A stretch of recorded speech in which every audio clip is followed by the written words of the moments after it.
and welcome to my studio, aka the bedroom. Saucy. We switched locations and I have an actual lighting setup this time, so hopefully the quality will be a little bit better. But the easel is out, the blue shirt is on, the palette is out, which can only mean one thing. We are doing another Bob Ross tutorial, but this time we're gonna make it Cottagecore. Yes, so today we're going to be doing a Bob Ross Cottagecore tutorial. So basically it's just going to be a little bit more pastel and there's going to be a cottage. So last time I did a tutorial I worked from a photo. I planned on doing that this time, but the photo that I took was lacking. So I have the photo as a reference, which we'll be going with the general composition of. Then I did a quick sketch, which kind of clears it up a little bit, but it's just a rough sketch.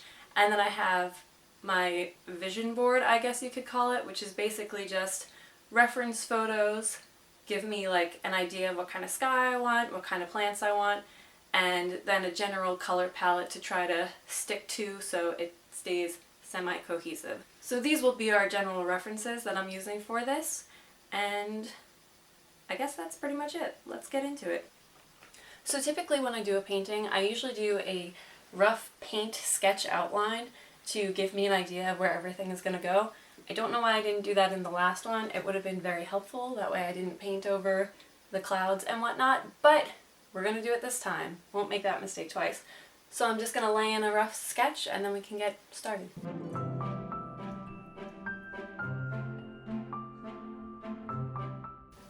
So I just laid out a quick outline. I promise these are not going to be flames, they're just trees. But this is just a very rough sketch to give me an idea of where I want things to go, which is basically sky, trees in the background, cottage is going to be roughly here, lake, foreground trees, midground trees, just to kind of break it up and give me an idea. That way I don't paint over clouds again. So now that we have a rough sketch, we can go in and actually start painting to give you an idea of what I want the sky to look like. Here's a picture that I will be working from. And I really want this to be like pastel to the max, so we'll see if we can be successful with that. So let's do the sky!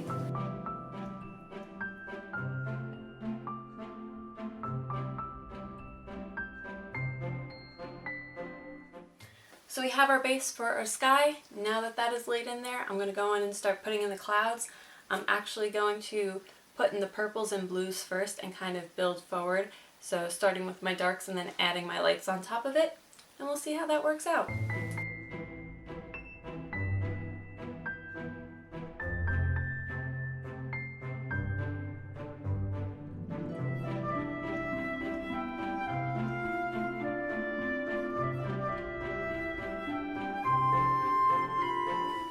Okay, I'm not going to spend forever on the sky like I did last time.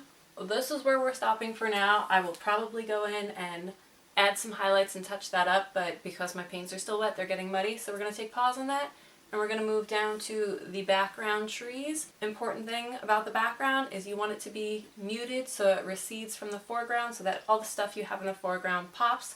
So for the background trees, I'm not going to do a bright green, I'm going to dull it down. And the best way to dull down a color to help it recede is to add the opposite color on the color wheel.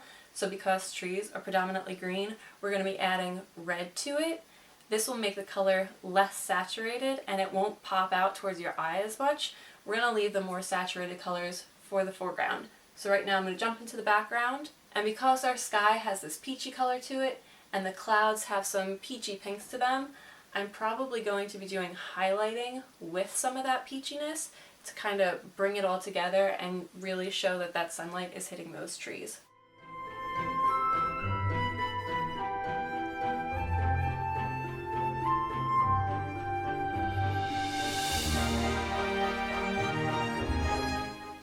So now that we have a base for our background trees, I'm going to stop there and I'm going to go in later and add in highlights and kind of define the trees individually a little bit more. But for right now I'm going to move on to the midground and I'm going to be focusing on the grass and putting in that lake. So let's do that now.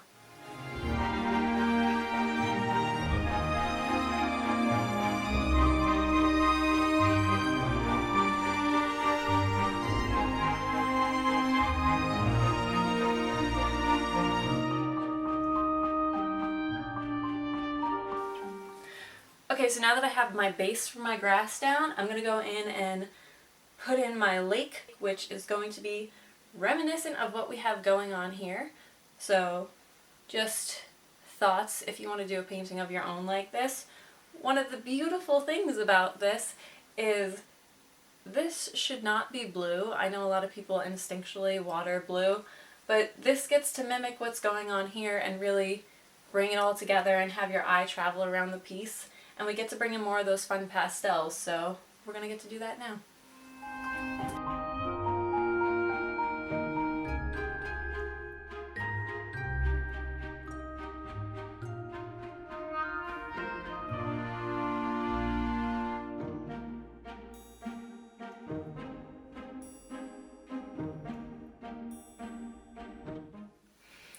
Okay, so it's lunchtime, so I'm stopping for now. We have pretty much the base for the whole piece. The only thing we don't have the base for is this tree and the cottage. This tree I'm questioning though. I didn't want to put a tree on this side because that's pretty much the same composition as the last painting, but I do feel like it has the potential to balance it out here, whereas having the cottage and the tree right here might be a bit much. So I'm going to stop for lunch and think on it, and we will come back. See you after lunch. So I took a break for lunch and I'm back. I've just kind of been sitting here and looking at it for a little bit to try to figure out how I feel about it and where I think I'm going to go next. And I think the next thing I have to do is either start putting in the cottage or start putting in this tree. And for some reason I'm nervous about this tree. I have a feeling I'm going to put it in and then not like it and then paint over it. We'll see. But I know a cottage has to go in here because if we're doing cottagecore, we have to have a cottage. So I think I'm going to move on to putting in the cottage now. So for our cottage, I just did a Google search to try to see a cottage that I liked and figured whichever one I liked, I'd stick it in there. But as I was scrolling through Google, all of a sudden I was like, hey, I know that cottage. So the cottage I'm going to be using as reference is actually a cottage that I have some history with. So my first job, I worked at an estate on Long Island called Old Westbury Gardens. And it is, without a doubt, one of my favorite jobs I have had. The job was so much fun. I got to be outside all day. And the estate itself is pretty well known. It's used often in films and TV and magazine shoots. So there's a chance you may recognize the estate. However, there's also a very small cottage on the grounds. It was a play cottage for the daughter of the family. So it's very small. It's not a full-size cottage.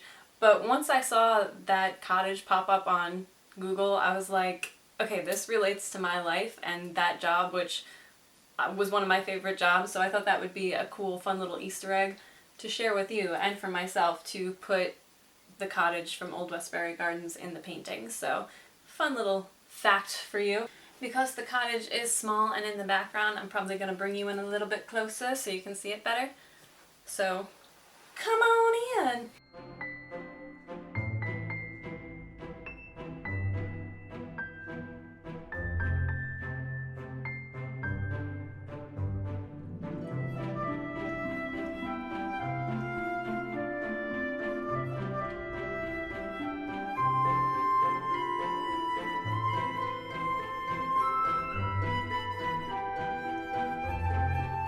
So I just finished putting in the base of my cottage and I took a step back and realized how bad the perspective was. So I thought I'd just use this as a teaching moment.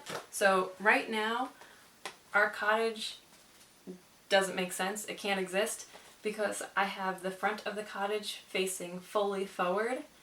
As you can see, you cannot see the sides of the boxes here, and you can see the side of our cottage. I was trying to put it on an angle, but I just painted that front face fully forward. So I'm going to have to go in and correct that and just angle this. So I just wanted to show how it can be helpful to grab a 3D reference and use it to try to figure out what's going wrong when things aren't looking right.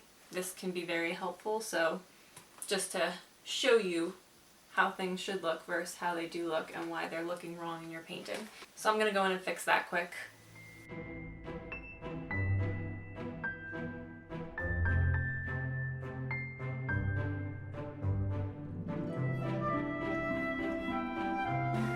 So the perspective on our cottage still looks a little bit off to me. Now it looks like it's kind of tilted a little bit.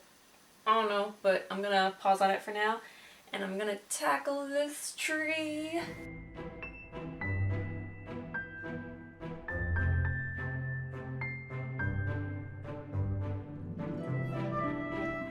I lied, I'm not gonna do the tree. Instead, I'm gonna start on the grass and foreground down here because I think that's where my brain is not putting things together, because we have our background, our midground, and then our foreground, and this tree I'm trying to figure out where it needs to fall, and I know this is all going to be really close up, like we're almost standing in the grass, so I think once I get that in, it'll give me a better idea of where this tree needs to be, at least I'm hoping. So instead I'm going to start on putting in the flowers and grass down here. Let's do it.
So now that my paint down here is dry, I'm going to try again to show you how to do these flowers. It was just getting muddy before because my greens were still wet, but it is dry now, so let's see. For these, all I'm going to do is you take a flat brush, you fill it up with a dark color and a light color. In this case I'm doing red as well as white and yellow on the other end, and then you lay your brush down flat and you just kind of zhuzh it back and forth.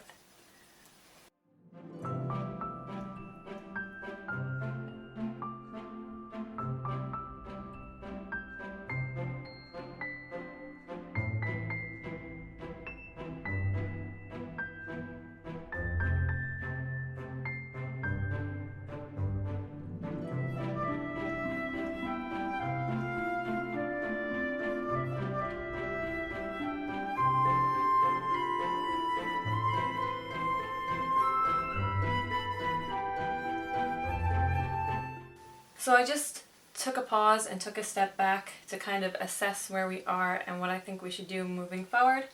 The cottage still looks a little bit off to me, and I think the reason the angle is still looking off is because of this roof. Right now I have it slanted here, and I think it needs to slant a little bit this way to follow this angle a little bit more. So I'm hoping that's what's throwing me off, and fixing that will fix it. I still have to go in and add detail, and I do want to add flowers that kind of go from a path to the lake on this side. Then as far as this tree situation, which I still haven't touched, originally I was going to do a bigger tree more in the foreground, but I think instead what I'm going to do is I'm going to make those some tall evergreens just to add some variation in the background, and then we still have to go in and add all the detail in here. So we still have a lot to do, but I think it's coming along so far. So I'm going to go ahead and update the hut a little bit, add in some plants through here, and work on these trees, which I do think I'm going to make evergreens. Let's roll.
So this is the final piece.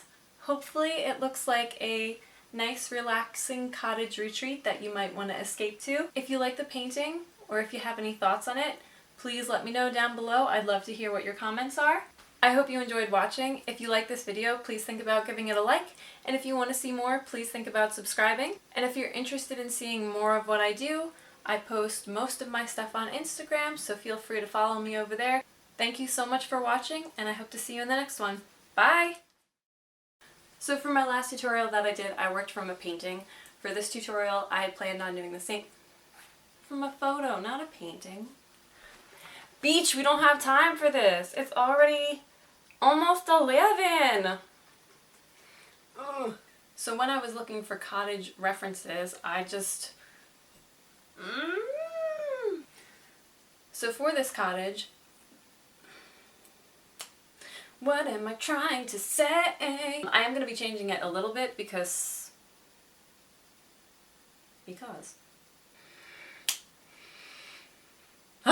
So this is the final piece.